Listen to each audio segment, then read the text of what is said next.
Mark, Paul, cold? very. You do It live is. in snowy Georgia. Drops down below 50. I'm like, something's wrong here.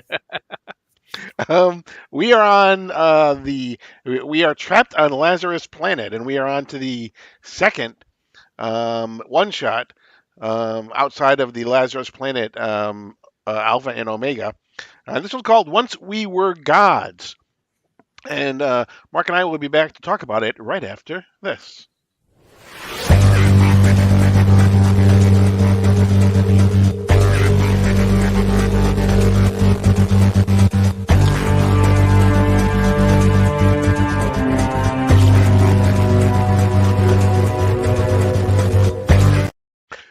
So before we get started, don't forget to make sure you hit the like button, hit the subscribe button, hit the comment button.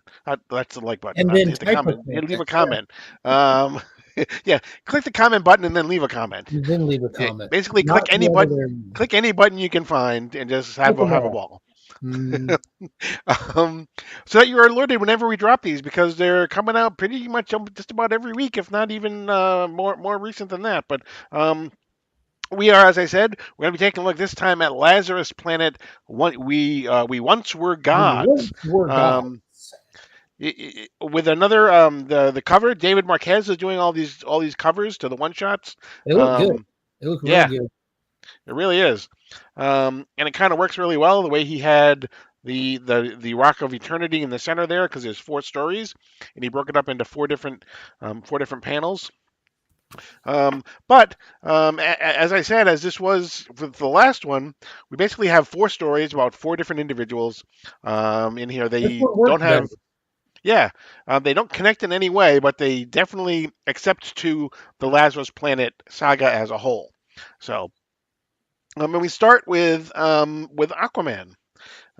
He is the first one, and we see some people that are basically at the ocean that are going to do some. They're kind of tooling around looking for some things, and this body washes up on shore, and they bring this body to their cabin, and as you do with anybody you find, you strap him down first, Of course. so that when they come to, they can't come at you. But as they come to, he basically starts with this almost gibberish, starts talking in gibberish, um, and before you know it, he basically um, pops up.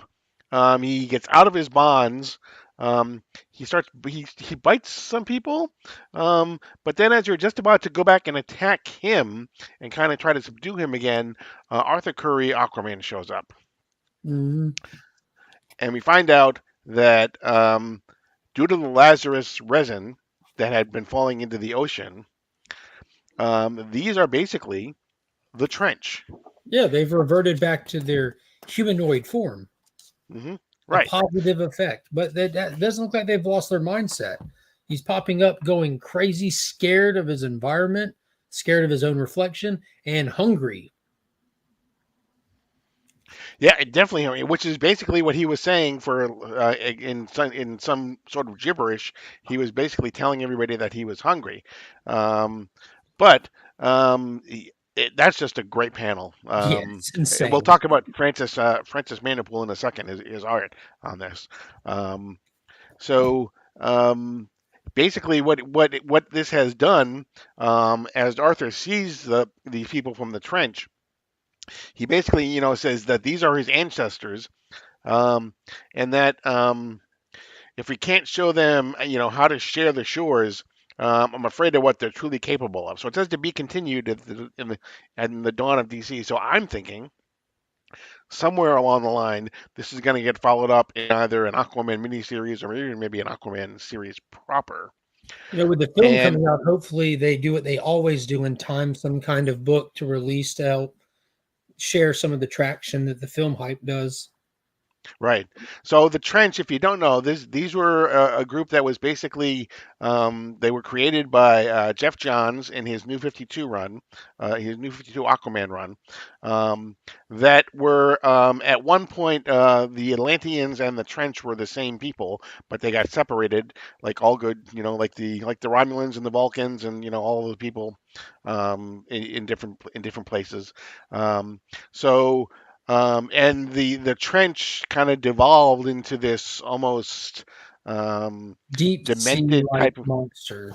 Yeah, exactly. Like how you see like Um, the angler fish and stuff like that down in the deep oceans. It's like that craziness. right, right, exactly. Um, but this was just, I mean, what did you think of it? Oh, I enjoyed it. I didn't know what we were going to be getting into at all with this book, especially after that last one. And this was a great starting point. I'm like we were talking beforehand. I think that we're one of the few people out there that actually pick up Aquaman titles and Mhm. are feeling the void of not having one recently. So it was great to get an Aquaman story. It's great to actually return to some of its mythos, even though it's pretty new mythos, but it's relevant for Aquaman stuff. That's huge changes inside of his world in the universe, as well as it's cool to see that it's getting continued in the Dawn of DC. The story was straightforward. It was low key. Like you pointed out, we followed a family. We didn't follow Arthur. He was not our viewpoint or anything. So it was cool seeing also the little bit of the extension of the Lazarus effect. Because as this family's just kind of walking on the beach as a family, they're walking with guns over their shoulders and stuff like that from obviously what's going on in the world. There's a green mist that's coming in over, and the water's green, like everything has been affected, and we're seeing how it's touched beyond just the cities at this point. So I thought Yeah, it lended a lot to the story to really show you how big this fallout is. it really did. And again, I cannot. Um, the artwork that Francis Manipool did here was just incredible. And I'm wondering because he was there was an announcement a couple years ago that he was supposed to do an Earth One Aquaman book, write and draw. Still So I'm waiting on wondering that. if some of this may have been stuff that was repurposed from that I don't know. and Still used. waiting on that book though.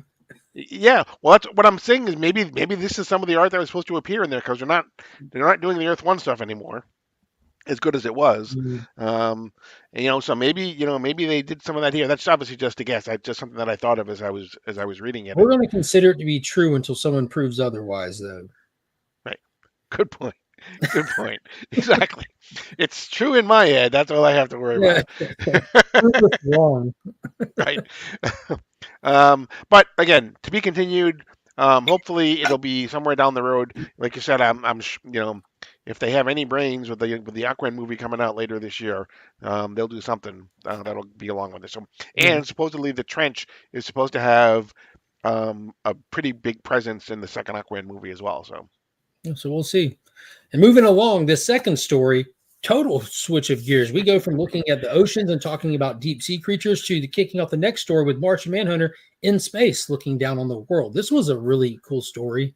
This is one I was really looking forward to, kind of having an idea of what was going to happen to him from the images with him like infused with doomsday more or less. But we come to this one and he's looking down on the world, just kind of reading in on everybody, trying to check the psychic rhythms of the world. And he pings in on this kid who's going around Metropolis, taking everyone's pain from them. He's been affected by the Lazarus effect, and he's able to take people's pain. And he finds this kid in the hospital, going person to person, just removing their pain. They're like in comas and ICUs and stuff. And John Jones sees that it's overwhelming this individual to the 10th degree. yeah, and so he ends up he finally gets to um, he almost kind of absorbs the pain of the city of The city Metropolis. itself, yeah. Okay, which is the biggest pain of the city had to do when Doomsday. So I really like the fact that it kind of weaved in Doomsday with the 30th anniversary and everything still on fresh on people's minds. Um, he actually ends up right in front of the statue that they built when Superman died with the holding the eagle on his arm. Um, so he ends up there, and that kind of absorbing that much from such a a creature that had so much emotion and so much hate and so much pain, almost kind of started to turn him into Yeah, Doomsday. it tied it into Doomsday's ability, his regenerating ability. Doomsday has the ability to bring himself back to life, to never be killed the same way twice. And they're talking about the potential that that ability is so strong in a creature with that much hate that that memory of him can even spark that ignition to trigger that in somebody else. And that's what we see that happens to this poor soul here, sitting there Hmm. just absorbing the pain of the city, and he starts rock boning out. that's that's the best Right. role I can think. He's rock boning. And There John you go. immediately recognizes there's no way that this kid with the best intentions in the world can contain all of this. So he offers to do what any person does in his situation and share the burden. And he reaches out and grabs the kid, and it immediately is more than he Yeah. expected, and it just starts turning him in the worst way possible as well. Already being a shapeshifter, he just goes all in on it. Right, and so he ends up actually this person Jonathan Ark, I believe his name was, Art or Arch, um, ends up turning into, he basically takes the entire pain and everything, and it basically comes down to he ends up in this gem, trapped in this gem with all of the emotions and everything that he took in from Doomsday.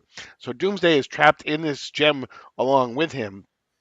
And what it made me think of was, and I can't think of the character's name, but back during the death of a family, there was a character that was in the Justice League that had a red gem in his head, and it turned out to be the Martian Manhunter in disguise.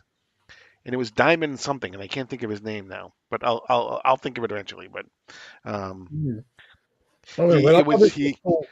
he had a white suit on, and anyway, that's what it made me think of anyway. That the more because the Martian Manhunter had this red gem in his hand, and I'm thinking, oh, that's kind of a cool thing. But someone, if you know it in the comments, leave in the comments what the character's name was. Pops will know. Yeah, it Ask was. Pops. He hasn't read that far yet. Pops is up to like 2005. Okay. That's how far back he is in his day weekly reads. He reads Okay. so much stuff.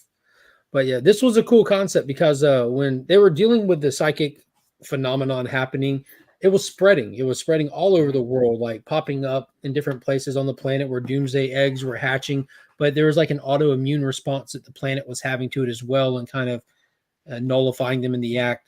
But it was also cool seeing him take all this psychic energy and take that much energy and push it down and all that pressure, creating this gem. And then, of course, he talks with Superman at the end of it. They have a nice little conversation and everything, and how it's just sad to see the kid go. Pretty much talking about emotions. Yes.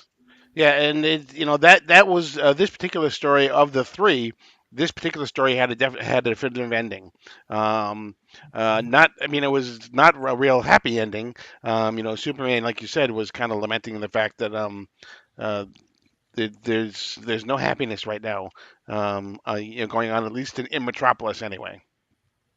Yeah, Which brings us to the third story, which is basically a Wonder Woman story. it was a Um, firefight. Yeah, this was just an all-out battle right here. I like this one.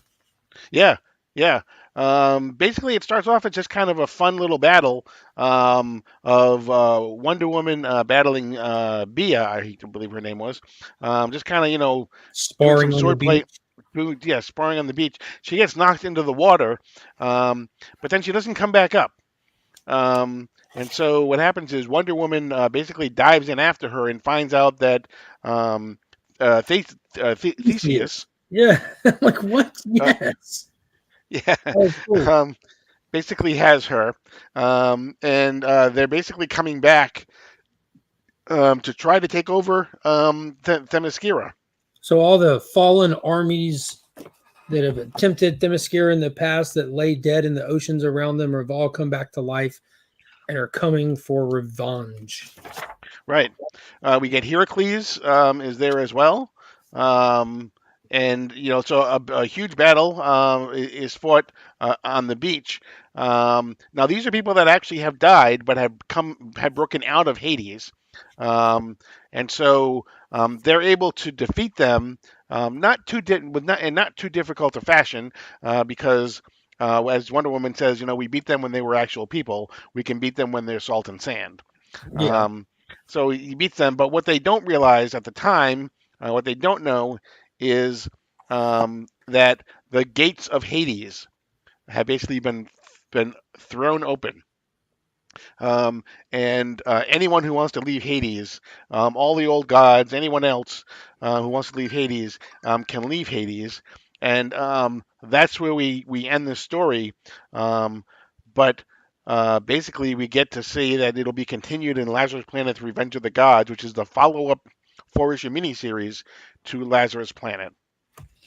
Um, so we expect that there will be some knockdown, drag-out fights between gods and heroes in that miniseries, I would think.